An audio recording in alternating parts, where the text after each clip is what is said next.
Good morning. Hope everyone had a great weekend.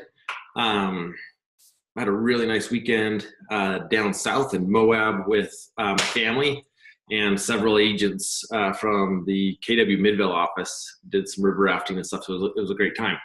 So as you know, over the past several weeks, we've been talking about listings.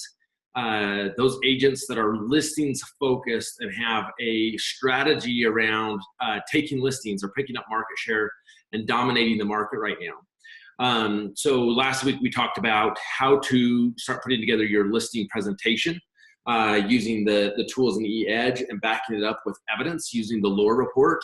And today we're going to talk about something I think is really critical in preparation for doing your listing presentation or really owning your listing consultation, and that's talking about two specific topics, which is communication and problem solving, which will lead into next week's conversation around closing techniques.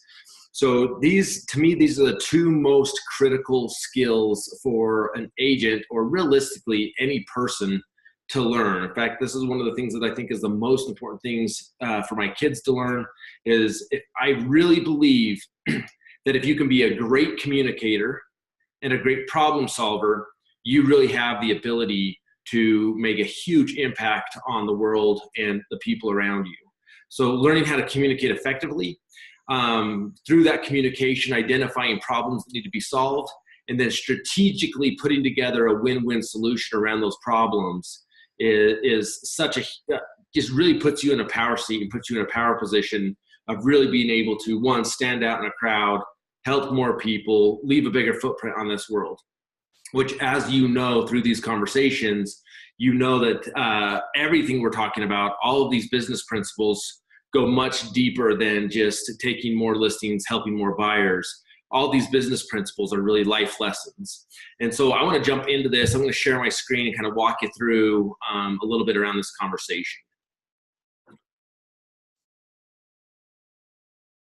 All right, so today we're going to be talking about communication and problem solving. And one of the things I really liked here is this quote that says, "We navigate our whole lives using language." I mean, just think about waking up one day and not being able to talk to anybody, or if you didn't understand what anyone was saying and you didn't have the ability to communicate. It really changes your experience of that day. So change and improve your language, and you will change and improve your life. This is how to manifest your own reality. Think about how often you just hear the way someone's talking, and you immediately can extrapolate or have a better understanding of kind of how they grew up, where they grew up, how they approach the world, how they view obstacles. And as you start paying more attention to your own communication strategies and problem-solving strategies, you're going to start to perceive and have a better understanding of how the people around you are communicating and how they perceive the world. And you're going to do one of two things. You're either going to really embrace the way those people are tackling the world and the communication issues of the day and decide that's who you want to be around, or you're going to start thinking about, man, there's a lot of negativity around the people I'm surrounding myself with, and you need to upgrade talent, upgrade the people you're hanging out with. So let's go through this on a little bit deeper level there. So relationship business. So it's, as you know, and you've heard me say this over and over again throughout these conversations, is being a great real estate agent, this is a relationship business. This is not a transactional business. People are coming to us not to buy a product, but to buy an experience. And so it's all about creating the experience with someone. And relationship equals conversation, meaning the level of our conversation determines the level of our relationship. So the quality of our relationship is really determined by the quality of our conversation. The better we are at having great conversation with people, the easier it is to build a long-term relationship. Now, we have to remember that God gave us 2 ears and 1 mouth for a reason. When we think of communicating, all we think about are words coming out of our mouths, but communication really is a two-way street. And oftentimes the best communicators are the best listeners. And this is a critical piece of us learning how to be better communicators with our clients is asking great questions and sitting back and listening and then going deeper with those questions. And it's all about building rapport. So what is rapport? Rapport is an unconscious bond that happens when people interact with each other. Most of us are unaware of it, and it just happens naturally. So that being said, where most people are unaware when rapport happens, I think it's critical for us to be so observant and paying attention that we are aware when rapport happens.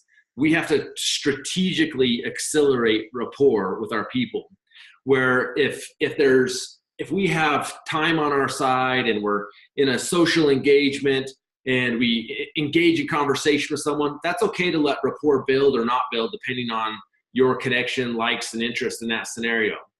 When we're working with clients, it's critical that we strategically accelerate rapport, and again, using communication strategies of asking great questions, getting a better understanding of how they're wired, understanding what's important to them.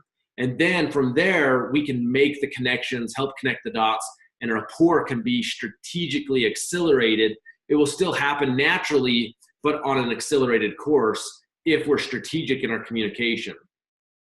So one of the things that I like to talk about is the process of communication.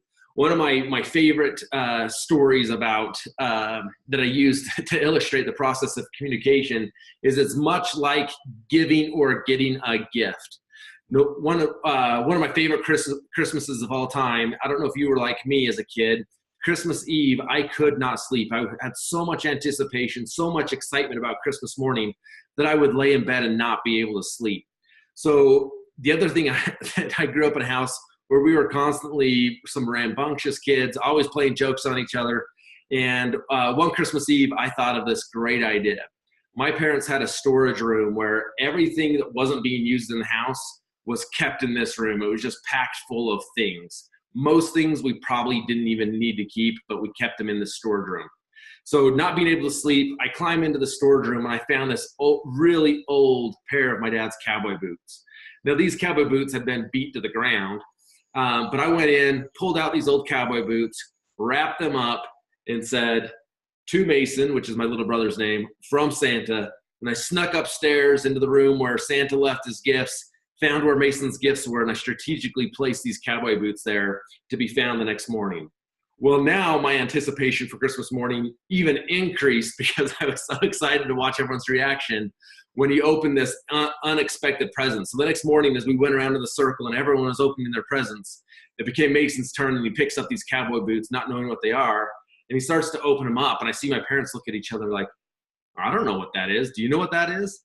And as he unwrapped this present of these old cowboy boots, my reaction was I thought it was hilarious that he looked at it like, "Oh, thanks." Like he didn't quite know how to react because there was no sincere excitement about it, but he didn't want to hurt anyone's feelings, so he acted excited about these cowboy boots. So what does that story have to do with communication? Is the process of communication is very similar to giving someone a gift. I love to give gifts. I'm not a very good gift getter. When I get gifts, it's hard for me to give the reaction that people want to give, but I love giving someone a gift that really strikes a chord with them and gets them excited. So this is the process of communication. It's much like giving a present in the fact that if you really know somebody and you know how they're wired, how they tick, and what's important to them, it's really fun to give a present that they're going to be excited about. So it's all about the preparation of finding out exactly what it is they want, wrapping it up in a way that they're going to be super excited about. It's the method of delivery of that present. But that's really, generally speaking, as far as most of us think with communication. All we think about is taking the message, giving it to the person. But that's only part of communication. There's still another piece of the puzzle that has to happen for full communication to happen. And that is the person has to unwrap the present, and then they have to understand and get excited about the present and react to the present on the other side. So think about this in relation to communication. If I have something that I think is really relevant to communicate to one of my clients, I have to determine, how do I encode this message? How do I take this very relevant, important message and encode it and wrap it and prepare it and deliver it in a way that they're going to best receive that knowledge. Now, last week we talked a lot about how someone's wired using the DISC analysis, and a lot of that is determined of how I'm going to prepare this message for them to receive. So I need to make sure that once they receive the present and they unwrap it, that what they're seeing or how they decode the message is exactly how I intended it to be understood. Now, this is really similar to the kids' game telephone, where you sit in a circle and whisper in the ear of the person next to you a message, and they pass it along person to person all the way to the very end. And it's not very often that the person at the very end can communicate the message or say the message exactly how it started with the first person.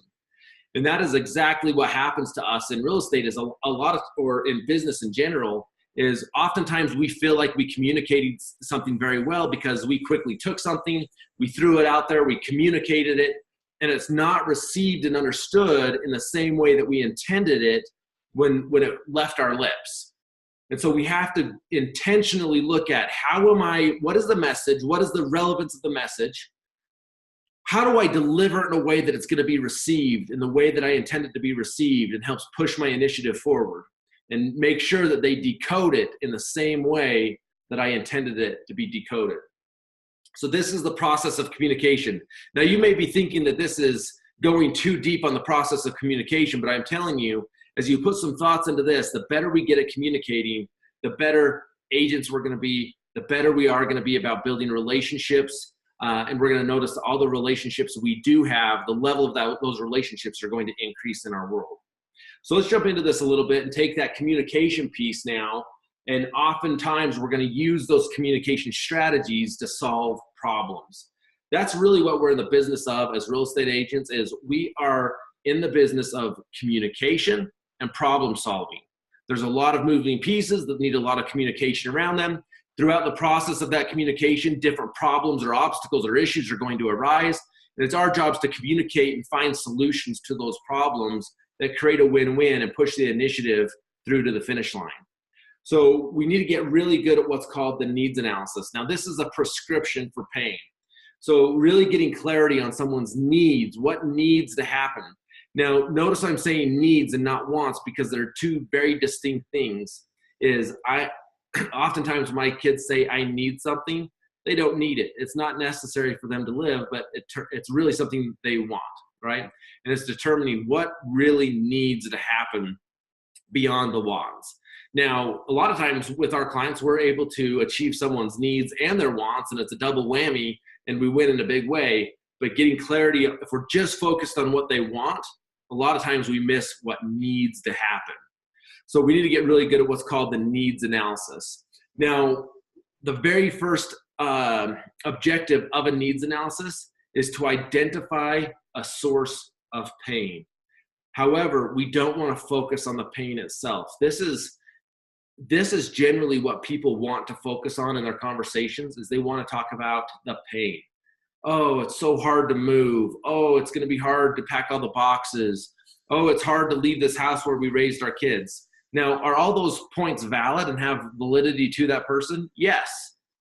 But they're talking about the pain and not the source of the pain. So we need to get really good at acknowledging what they're identifying as the pain, and then asking really good questions to identify what is the real cause of that pain. So for example, if someone's talking about how difficult the whole process is of having to sell their house, we have to ask great questions, and maybe we identify that the real source of the pain is there's some real anxiousness and anticipation about the job change or the job transfer that is caused the move for them. Because if we can identify the real source of the pain, then we can actually build a relationship, because we can ask great questions. We can now strategically accelerate that rapport, come from a place of understanding that everything we do for the real estate transaction is really about accommodating and relieving that source of pain of making a job transfer or whatever it is. So we have to identify the source of the pain. Another great example of this is oftentimes when we get under contract on a property and issues arise through the due diligence period, either through inspection or financing, they love to really talk about how mad they are about the buyer asking for us to repair this or that or whatever it is. And that's what they want the focus to be. And we have to be able to strategically go back to and draw on previous conversations, because we have strong rapport, back to the original source of pain to say, hey, realistically, increasing the amount of money on the home warranty for a home warranty or making these repairs for $800 is much less pain than not moving forward to hit your timeline based on the underlying pain that we identified through the needs analysis process. So learning to ask great questions, going three deep in the needs analysis is really critical. And what I mean by going three deep is every time I ask a question, a lot of times I'm getting a pre-prepared response to that question. An example of this is, oh, tell me a little bit about why you want to make a move. Oh, because we just think it's time to move on from the house and find us a new place. So real surface level answer. And I want to go deeper because I want to find out if there's some underlying issues of why they're selling the house, because people aren't, particularly if you haven't built that rapport yet, they may not be super excited about telling you that we can't afford the house anymore, or we've had a death in the family and we need to generate some money to pay for this, or whatever it is. We need to be able to ask great questions. So a lot of times I'll follow up the question with things as simple as this. What more can you tell me about that? And it kind of takes people back a little bit. And then you just got to sit back and let them think, because now they have to actually go internal and think deeper about the answer beyond what they had pre-prepared to tell you. And then I'll even go one step deeper of saying, I think I understand. What more can you tell me about that again? And so now they're going three deep a little, and they're really you're drawing out. And as people draw out deeper answers that have emotion attached to it, this is going to even more accelerate that rapport, because now they're sharing emotional responses. They're having some confidence and trust in you, because now they're sharing statements that have emotion tied to them, which is really solidifies that relationship and helps build rapport. So identifying core values these are some really great follow-up questions. So after you've identified the true source of pain and why they're wanting to make a move or whatever it is, we can ask great questions that actually tie the emotion to the statement. Okay, help me understand, why is that important to you? Or what's so important about moving right now? So it's not why do you want to move right now, but what is so important to you about moving right now? And then as you identify what it is, you can ask the follow-up questions here. A lot of times, for instance, we want to make as much money as we can. Help me understand, what would netting $60,000 off your home right now do for you and your family? How would that help your current situation? What would you do with that money? Then you can ask these. So these are just really good questions that we don't naturally think to ask, but they're all about helping them draw out the emotion. And as you have a better understanding of why these things are important to them, it becomes important to you, and it increases an instant connections with your people and builds a relationship that's going to exist far beyond the closing table. And it's going to increase the likelihood that they're going to want to refer you to their friends and family, because now you're not their agent who helped them. You're a friend that helped them identify what was really important to them, and you helped accomplish it. And then asking the question, what would having X mean for you? What would selling your house by October 31st mean for you and your family? So in summary here down at the bottom, it's that we say, identify the pain, connect the negative emotion to the pain. So once you have identified the pain, saying a simple statement like, that could be really painful for you. Or if we're not able to get this house sold in the timeline that you've identified, that could cause some real pain for you and your family, right? Or that could cause some additional issues for you and your family. So this is important that we get this done. Communicate the solution. This is how we're going to get it done. This is the action we're going to take. And then you got to connect a positive emotion to that action. as we're able to close your home by this date using these strategies and netting you this much money, you and your family are going to be able to do this, whatever it is that they've identified was important to them. So it's connecting a negative emotion to the pain and helping them identify the source of the pain. And then once you've identified the source of the pain, you can help them see that you are the solution to eliminating that source of pain or reducing that source of pain. And then you help them identify the positive emotions that come when that source of pain has been eliminated. And that is where we go in for the close. Now, the trick with this obviously is this is a very strategic way of communicating, but it's got to come from a place of sincerity. Of you've really got to be, number one, be able to do the things you're promising that you can do, that you can really eliminate that pain, that you're not going to be an extra layer of pain to them.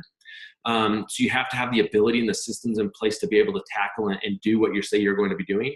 And you have to come from a place of sincerity to make this really work.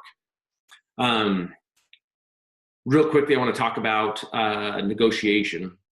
And this is where we're going to wrap up our conversation today, because there's going to be a lot of opportunity to negotiate through a transaction. So once we've built rapport, we have that connectivity. We've now done a really phenomenal needs analysis where because of our rapport, we've got them to open up. We've asked great questions. We've now pulled back the layers. We've identified the source of pain. We've communicated how we're the solution to that source of pain. We've tied in a negative emotion to the pain. We've showed them the positive emotion that comes through us being the problem solver. All through those pieces, now they're ready to move forward. They may have questions that we have to negotiate through at that point, or we're going to have to be negotiating on their behalf throughout the transaction. So it's critical that we understand how to negotiate on their behalf using a strategy called the 3 Ps approach to negotiation.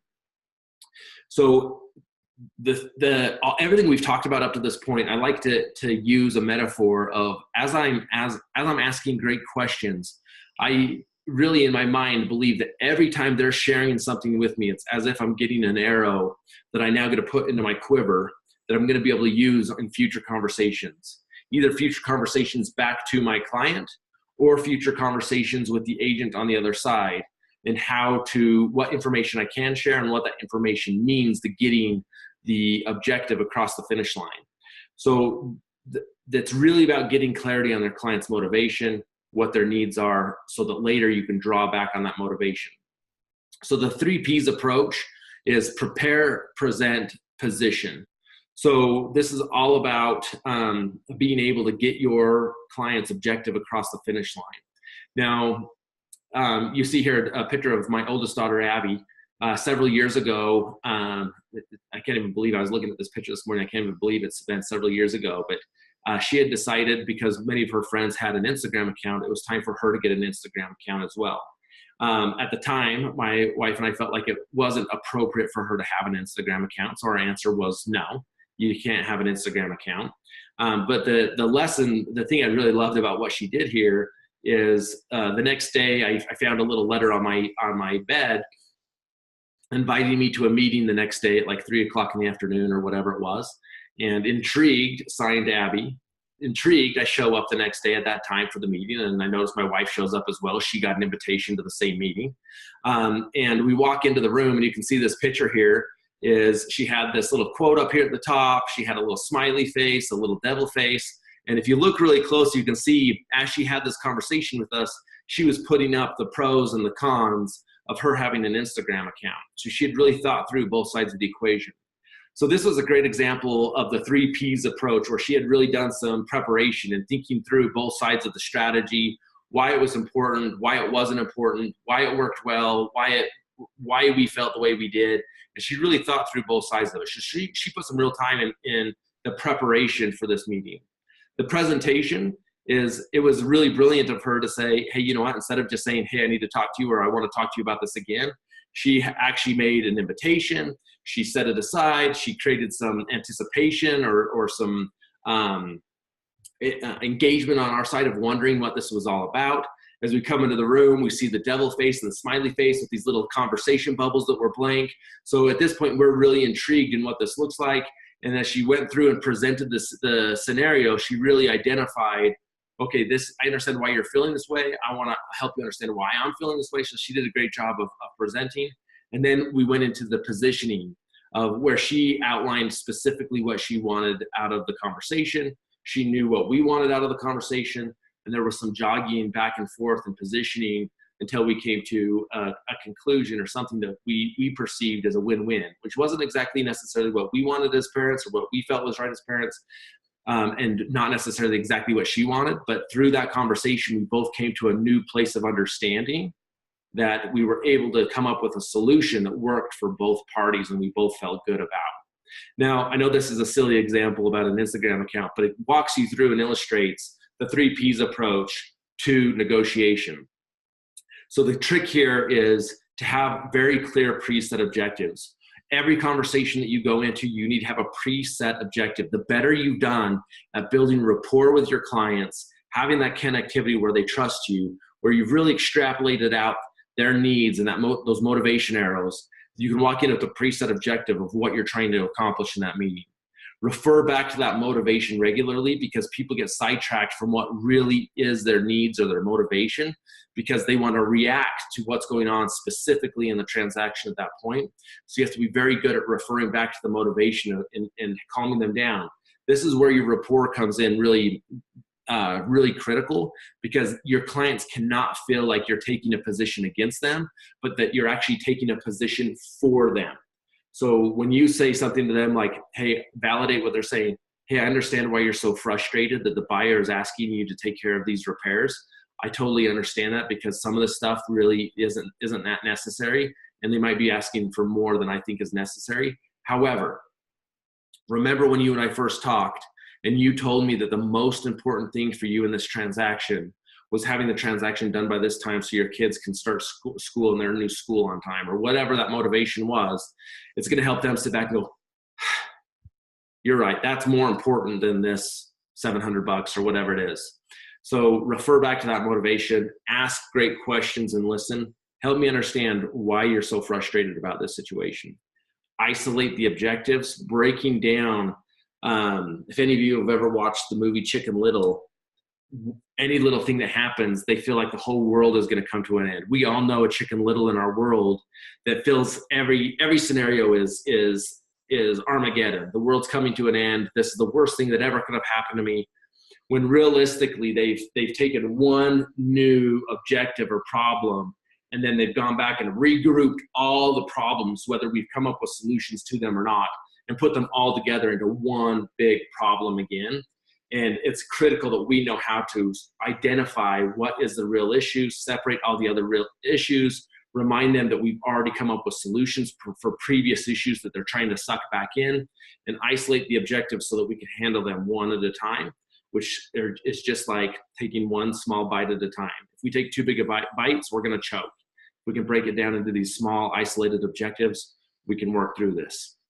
So negotiation is a critical skill for you to learn. The better you are at communication, knowing your problem-solving strategies, using the 3 Ps approach to negotiation, and taking your emotion out of it and leaning on the emotion of your clients, and helping them not draw out the wrong emotion and attach the wrong emotion to it, but helping them really lean back on their motivation and use the negative emotion to the problem and the positive emotion to the solution is really critical to helping you get that objective pushed forward. So the overlying message today as we wrap up, it is 8:30 now, is if you want to be an influencer, if you want to be a leader. Now notice I'm not saying if you want to be a great real estate agent, because these skills are critical to be a great real estate agent, but if you really want to be a great leader and influencer in life, ask yourself the question, what am I doing today or right now to improve my communication skills and my problem-solving skills? The next question to be asking is, with all of my relationships right now, how would I rate the level of my communication with the people in my world? And what are the real problems that each of those scenarios are facing that I can help solve the problem? those are the people that have the most value on earth, are the people that know how to communicate effectively, not emotionally, but effectively, and can solve problems. Those people are the people I want to be in business with. So the lot we covered today in our conversation today around communication, problem solving, and negotiation. Next week, we're going to talk about closing strategies, which is all these 2 weeks really are in preparation for us to go through the listing presentation and model a full listing consultation for you using these specific strategies. Thank you guys for being on. It's Monday. Bring a ton of energy to the week. Make it happen. Proud to be in business with you guys. Thanks so much.